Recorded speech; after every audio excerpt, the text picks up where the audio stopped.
How to serve divorce papers in Santa Clarita. Hi, I'm Tim Blankenship with divorce661.com. If you filed for divorce in Santa Clarita, the next step is serving your spouse with the paperwork.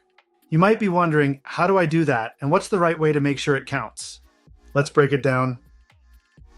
In California, once your petition is filed, it has to be legally served on your spouse.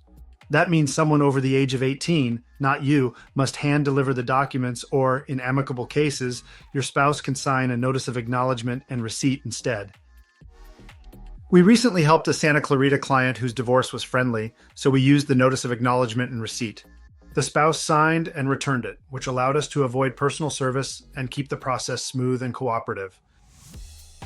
If your case isn't amicable or your spouse is avoiding service, we can arrange for a professional process server to handle it and file the proof of service with the court so you stay on track. At Divorce 661, we manage the entire service process for you, from preparing the correct documents to filing the proof of service once it's done, whether your spouse is cooperative or not.